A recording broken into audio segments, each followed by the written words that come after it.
Hi friends!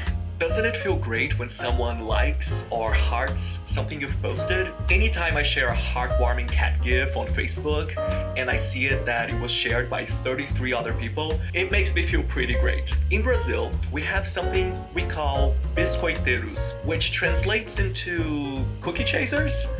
Basically, people who shamelessly post something for the sake of attention and likes, and the self-esteem boost that it gives them. They post sexy stuff, hoping someone will be like, well done, here's your cookie. I don't know how to explain it any better than that. But if you see Brazilians posting cookie emojis, that's what that is. We feel appreciated. And there's science behind it too. It's a dopamine rush. Plus, who doesn't like to feel liked? But then, you see someone's post getting 60,000 likes on Instagram, and people who apparently have their own personal photographers just following them around, magazine editors on speed dial to work on a shot of them sipping their lattes. How did they get so many followers? And wait, they get $50,000 per sponsored post? That's it, I need to get a six-pack immediately, but I can't post too many hashtags because it's gonna make me seem too desperate. But Christ, look at all these shirtless pictures. So jealous. But then, what if people think I'm vain? If I start posting these thirst traps, okay, I'll just write an inspirational quote to go with it. Or not, who cares? And why should I judge that? Apparently, I want in on this game too. One thing that isn't really talked about is the amount of jealousy and envy, the concern for popularity and status that social media can trigger in us. It can make us feel pretty self-conscious in some awful ways. I want to know if I'm not the only one who's ever given thought to these things. So if this is a topic that has ever crossed your mind, leave a like.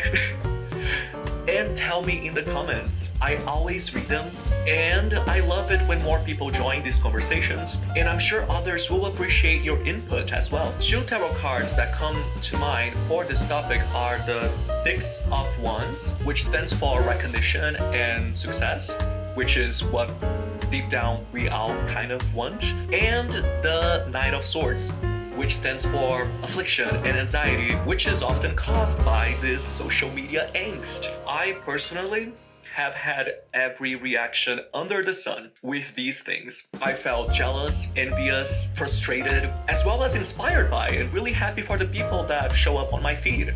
But yeah, I have thought to myself, maybe I'm just being insecure, maybe there's a lot of hard work behind their success, maybe I just don't have as much drive or ambition, maybe I am just not as shameless. Yeah, I second guess myself a lot. And of course, this is nothing new in human nature. We put ourselves in this unspoken battlefield. Some people even start seeing it as some kind of competition. And everyone starts having these underlying negative thoughts. Oh, something's wrong with me. I'm just not as attractive or charismatic. That's why I'm not as successful. This must be why I feel so insecure and jealous and blah. So we end up judging ourselves and others too. But in the end, first, what's wrong with wanting attention? And do we really need to have a moral agenda behind everything that we post? Does everything have to be artistic or conceptual or coming from this high moral ground? There is nothing wrong with wanting to feel validated and appreciated, and these days social media seems to be the primary way of getting that. I won't lie, I have gotten a lot of that from working out and dressing up and posting selfies. And hey, if everyone wants to sexualize themselves for the sake of attention or maybe sparking a genuine connection with someone they could meet, we should all have that freedom. There was a part of me that used to reprehend any sexy posts and such, and I realized it was just leftover programming from my religious upbringing. Yet, every hot body and gorgeous face will eventually rot and die, and we are all having these emotional reactions to just numbers on screens. Oh ultimately, we should all be free to express ourselves, just like I am right now. But I think it's important to not let these things get into your head too much. And there are many ways to do that. There is such a thing as social media fasting now, and curating what shows up on your feed is really important too. If you ever feel some kind of unease with any profiles or posts, just unfollow them. Or my favorite function, just mute them. That is 100% okay. And then you can shamelessly word vomit on a journal, which is my favorite method for processing things other than blogging. You can journal about what made you feel that way, what negative beliefs you may have that may have triggered that reaction. No one's gonna read it, it's your journal, and you may even have an aha moment and be more empowered for the next social media angst that pops up.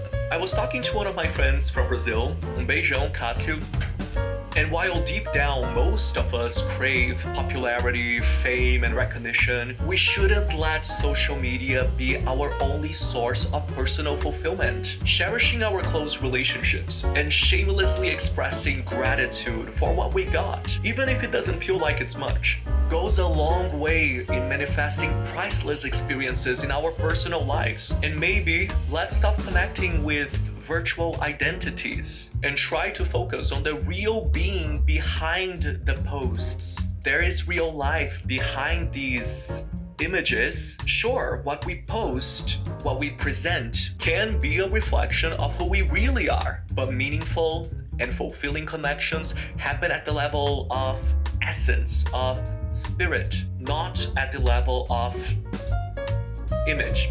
Okay, I word vomited about this topic for long enough, but hey, if you like this discussion, let's keep a healthy discussion going in the comments. And please leave a like.